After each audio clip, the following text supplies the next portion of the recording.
My name is Aaron, and I thought I understood my wife, Emily, better than anyone. We'd been together since college, through years of studying, struggling, growing, and building a life side by side. When she decided to go to law school, I was her biggest supporter. I worked extra hours to cover bills, cooked dinner when she came home late, and stayed up with her during exam nights just to keep her company. Every success she achieved felt like mine too because we'd built those dreams together. As graduation approached, I was proud beyond words. I told everyone I couldn't wait to watch her walk across that stage, the woman who had fought through sleepless nights and doubt, finally claiming what she'd earned. But then, one evening, she came home quiet and uneasy. I asked what was wrong, and she hesitated before saying softly, "Aaron, can I ask you something? Please don't be upset." I smiled, not expecting what came next.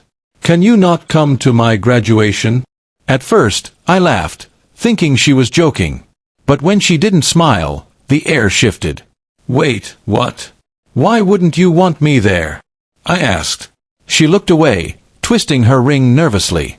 "It's just complicated. The ceremony's going to be crowded, and I don't want you to feel uncomfortable." That made no sense. Uncomfortable? "I'd be proud to be there," I said, trying to meet her eyes. But she wouldn't look at me. Something in her tone, guilt, fear, shame, made my stomach twist. "Emily," I said quietly, "tell me what's really going on." She took a deep breath, and when she finally spoke, her voice trembled. "Some of my classmates don't know I'm married." For a moment, I thought I'd misheard. "What do you mean they don't know?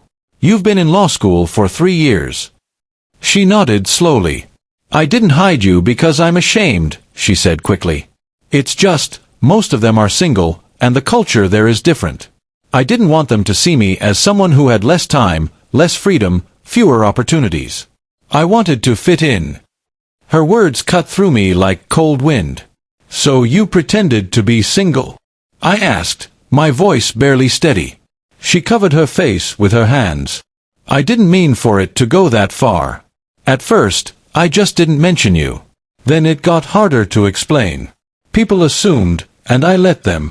I leaned back, feeling my chest tighten. The nights I waited for her to come home, the dinners gone cold, the time she said she had study sessions, they all replayed in my head, suddenly in a different light. "You wanted me to stay home," I said slowly, "because you don't want them to see you with me." She started crying. "It's not like that, Aaron. You've been nothing but supportive.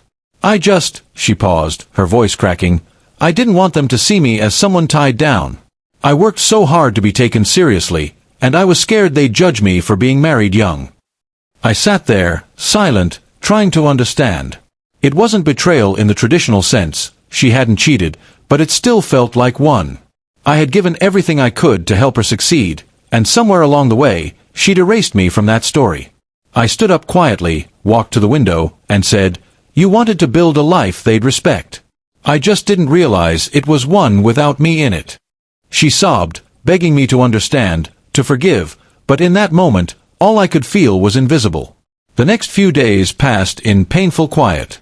She still asked me to come, said she wanted to make it right, but I told her I needed time. On the day of her graduation, I didn't go. Instead, I left a letter on the kitchen table. In it, I wrote, "I'm proud of you, Emily. You earned every bit of your success. But love isn't something you hide to fit in. It's something you honor, even when it makes you different. I'll always believe in you, but I can't keep standing behind you in the shadows." That evening, she came home with her cap and gown still on, eyes red from crying. She walked over, held my hand, and whispered, "I told them about you today. I told them I wouldn't be who I am without you." I didn't know what to say. We just stood there, holding each other in silence.